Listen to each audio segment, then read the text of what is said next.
Kant caminaba todos los días. Tenía un paseo automático y toda la gente en el pueblo decía, ya salió el profesor a caminar. Pero no sé si caminó él por otras partes del mundo. Creo que no salió de su lugar. También pensaba que la idea del eterno retorno de Nietzsche parece que era un camino que él personalmente hacía individualmente, más que tenerlo en el coco como algo trascendente, ¿no? O metafísico. Y también tenía en cuenta el asunto de los peripatéticos griegos, ¿no? Que significa que precisamente pensar y caminar, ¿no?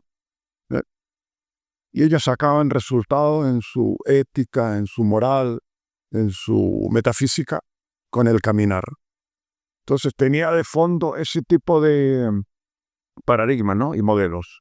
Thomas Bernhard, un gran caminante, también escritor austríaco, que se da cuenta que si estás pensando tú en cómo alimentarte el día de hoy, y a medida que caminas sobre ese pensamiento, algo se interrumpe en la búsqueda de ese alimento, porque o recae en pensamientos o recae en preocuparte en el caminar. Por eso dice este hombre que es tan difícil el complemento completo, ¿no? Muy subjetivo, depende de la casuística propia. Hay gente que es feliz pensando más bien en el destino, ¿a dónde voy a llegar? Llego pronto a Atocha. Y otros que van pensando simplemente en que cruzo Madrid viviendo cada minuto mientras lo cruzo. Pero es muy personal. No se puede poner una norma.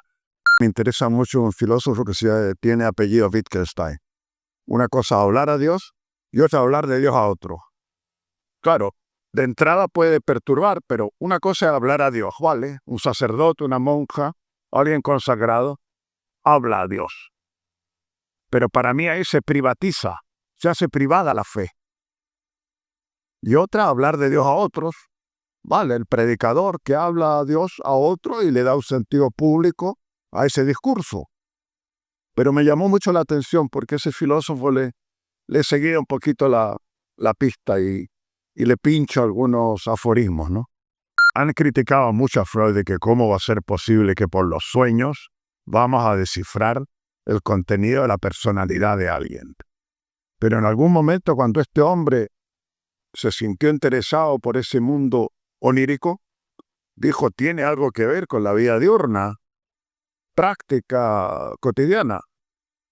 Y uno que ha leído con cierto detalle ese tipo de formación, a veces uno ha soñado, como hemos soñado todo el mundo, a mediodía, en la noche o en la mañana, y he tratado de ver qué vínculo ha existido entre lo que he leído de Freud con ese sueño que uno ha tenido.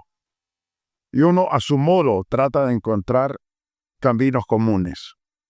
Pero me parece que es difícil que sea el sueño algo completamente definitivo para entender qué se revela con ello, ¿no?